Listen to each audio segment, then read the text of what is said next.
Praise the Lord and a blessed day po sa inyong lahat. Hayaan po ninyong magsimula tayo sa isang kwento na konektado sa ating gagawing pag-aaral. Isang araw po ng linggo habang nagpipreach ang pastor tungkol sa power of prayer, hinamon niya ang bawat isang nakikinig na ipag-pray sa Diyos anuman ang ibig nila at sasagutin ito ng Diyos. Nang walang kaano-ano, malakas na sumipol ang isang bata sa bandang hulihan ng church. Napalingon ng lahat, pati na ang pastor. Napahiya ang nanay ng bata sa ginawang pagsipol ng kanyang anak sa mismong loob ng church. Kaya, tiningnan niya ito ng masama upang tumahimik.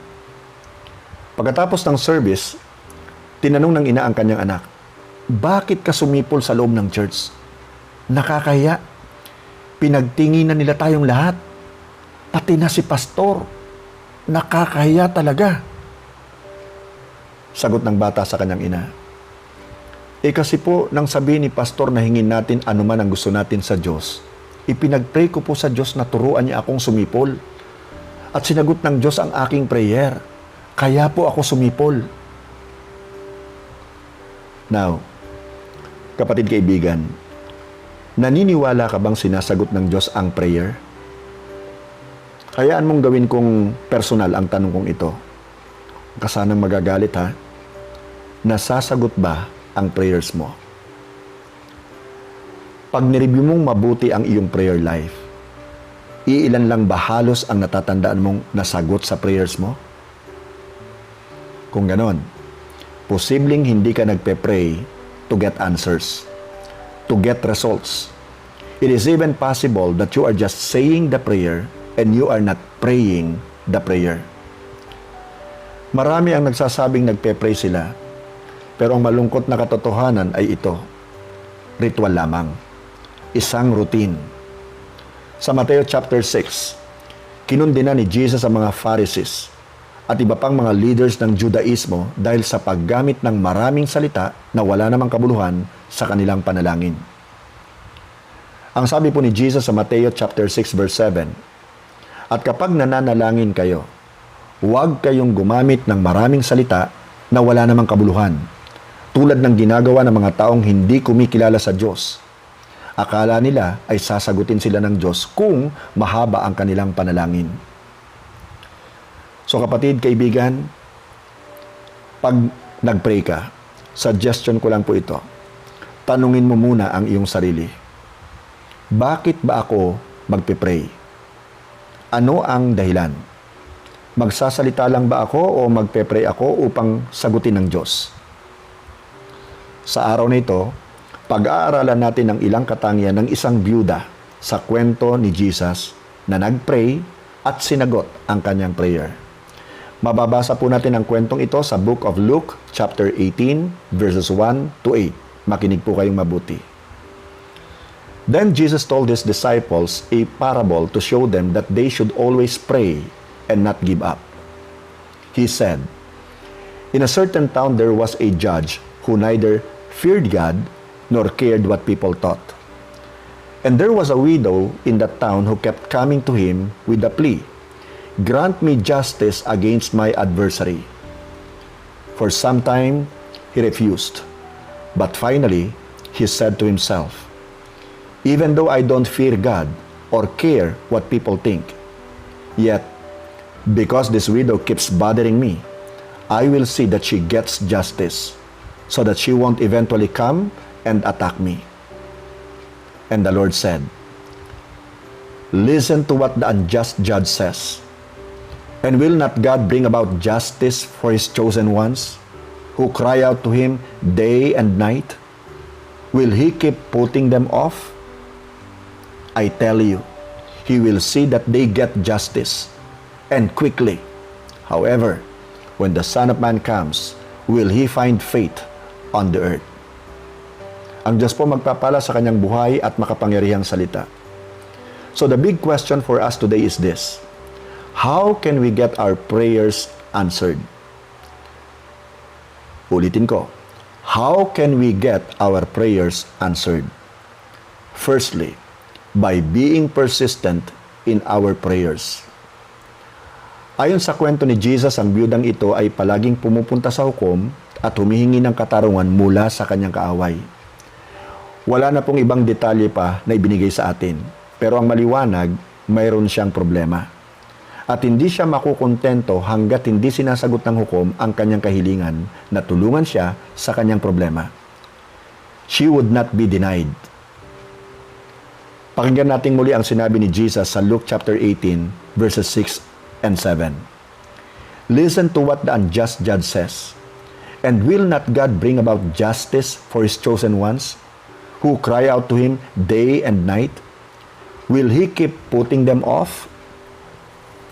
Ang hukom po na ito ay walang takot sa Diyos at walang iginagalang na tao. So, ano ang naghimok sa kanya na dinggin at sagutin ang kahilingan ng byuda? Ang sagot, it was her persistence o kanyang katyagaan. At kung paanong ang walang takot sa Diyos na hukom na ito ay nahimok ng katyagaan ng byuda, ang Diyos pa kaya ang hindi magbigay ng katarungan sa mga pinili niya na tumatawag sa kanya araw at gabi? Siyempre, ibibigay niya. But notice the words, who cry out to Him day and night, o tumatawag sa kanya araw at gabi. Ano ang mensahe ng Panginoong Hesus na gusto niyang marinig natin at matutunan? Ito ay, huwag tayong titigil sa pananalangin. That we don't get weary in praying. That we should not give up praying. That we should pray persistently. How can we get our prayers answered? Secondly, by being precise in our prayers. Alam po ng biyudang ito kung ano ang kailangan niya. She had a definite request. She was specific and precise sa gusto niyang gawin ng hukom para sa kanya. Kapatid kaibigan, we must be precise in our prayers. We must be specific. May mga pagkakataong okay lang na maging general tayo sa ating prayers. Pero kung talagang gusto nating ma-develop at maging powerful ang ating prayer life, kung saan ang prayers natin ay nasasagot at may resulta, then kailangan maging precise at specific tayo sa ating hinihingi sa Diyos. Natatandaan niyo po si Hannah, na asawa ni Elkanah, kung gaano siya ka-bold sa kanyang prayer at kung gaano siya ka-precise o specific sa hinihingi niya sa Diyos? Narito po ang isang babae na hindi magkaanak. Baog. At iisipin mong pwede niyang hilingin sa Diyos na bigyan na lamang siya ng anak. Ngunit, nag-pray po siya specifically sa isang anak na lalaki. Bakit? Dahil yun ang gusto niya eh.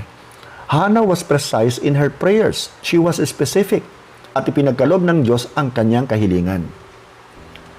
Sa book of 1 Samuel chapter 1 verse 20, nakasulat po, so in the course of time, Hannah became pregnant and gave birth to a son. She named him Samuel, saying, because I asked the Lord for him. So be specific in your prayers. Be precise. How can we get our prayers answered? Thirdly, by being passionate in our prayers. Passion is that which drives us. Passion is that energy which fuels us to overcome insurmountable difficulties. Passion ang nagdadrive sa atin upang makuha natin ang ating goals. Passion ang kailangan natin sa ating prayer life. Mahigpit na pinanghawakan ng byuda ang kanyang request sa hukom. Mahalaga sa kanyang sagutin ng hukom ang kanyang kahilingan. This widow was persistent and passionate in her desire to achieve results. At dapat maging passionate, persistent din tayo sa ating prayers. Kung nais nating matanggap ang ating kahilingan. Wala na pong mas passionate pa kay Jesus kung prayer lamang ang pag-uusapan. Kaya makakabuting siya ang ating gawing huwaran, ating modelo. Sa Hebrews chapter 5 verse 7 nakasulat po, during the days of Jesus' life on earth, He offered up prayers and petitions with fervent cries and tears to the one who could save Him from death.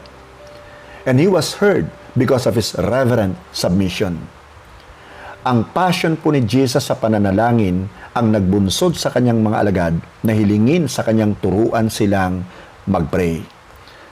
Mababasa po natin sa Luke chapter 11 verse 1b, Lord, teach us to pray. Naobserbahan nila kung gaano ka-passionate si Jesus mag-pray at na-realize nilang kailangan nilang maturuan ng Panginoong Hesus. Kung gusto nating makamtan ng kasagutan sa ating panalangin, then kailangan nating manalangin tulad ni Jesus, with passion. James speaks of the importance of passionate prayers sa book of James chapter 5 verse 16b, kung saan nakasulat, the prayer of a righteous person is powerful and effective. Then, binigyan niya tayo ng halimbawa ng passionate praying sa James chapter 6 verses 17 and 18. Elijah was a human being, even as we are. He prayed earnestly that it would not rain, and it did not rain on the land for 3.5 years. Again he prayed, and the heavens gave rain, and the earth produced its crops. Ang tanong, paano tayo magiging passionate sa ating prayers? Nagiging passionate tayo pag ang isang bagay ay importante o mahalaga para sa atin. Kailangan po natin makita ang vision ng Diyos sa ating buhay. Kailangan nating makita ang kalagayan ng mga hindi pa sumasampalataya kay Jesus. Kailangan natin makita kung ano ang nais ng Diyos gawin sa ating buhay, sa ating pamilya, sa ating church, sa ating bansa, sa ibang tao. How can we get our prayers answered? Fourthly, by being pure in our prayers. Hindi po natin maihihiwalay ang kaugnayan ng prayer at purity. Kung nais nating maging powerful ang ating prayers, if we want to get results in our prayer life, then our lives must be pure. Ang sabi po ni David sa Psalm 66 verse 18, if I had cherished sin in my heart, the Lord would not have listened. So, if there is sin, iniquity, or wickedness in my heart, God will not answer my prayers. Ganon din po sa inyo. If you have sin, iniquity, or wickedness in your heart, God will not answer your prayers.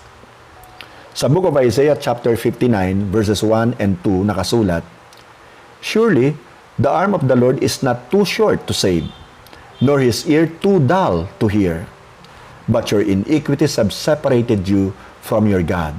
Your sins have hidden his face from you, so that he will not hear. Ang kasalanan po ang sumisira sa ating fellowship sa Diyos. Pinuputol po ng kasalanan ang connection line natin sa Kanya. At para maayos po ang linyang ito, kailangan nating magsisi at tumalikod sa ating kasalanan. Nakasulat po sa 2 Chronicles chapter 7 verse 14 ang ganito, if my people who are called by my name will humble themselves and pray, and seek my face, and turn from their wicked ways, then I will hear from heaven, and I will forgive their sin, and will heal their land. Kapatid, kaibigan, meron ka bang desire na maging effective ang iyong prayer life? Nais mo bang masagot at magkaroon ng resulta ang iyong mga prayers? Kung mayroon kang desire, then kailangan maging persistent ka sa iyong prayers. Kailangan maging precise ka sa iyong prayers. At kailangan maging passionate ka sa iyong prayers. At kailangan maging pure ka sa iyong prayers. May natutunan po ba tayo? I'm sure meron. Ngayon, pwede na po ba tayong manalangin? Panginoon naming Diyos na buhay at makapangyarihan sa lahat, nagpapasalamat po kami sa napag-aralan namin sa araw na ito. Nagpapasalamat din po kami sa iyong banal na spirito na siyang nagturo sa amin sa kahalagaan ng prayer at kung papaano namin makakamtan ang iyong mga kasagutan sa mga inilalapit namin sa iyo. Maraming salamat po at ipinaunawa mo sa amin na upang masagot ang aming mga prayers, kailangan maging persistent, precise, passionate, and pure kami sa aming prayers. Again, thank you my God. In Jesus' name we pray. Amen and amen and amen.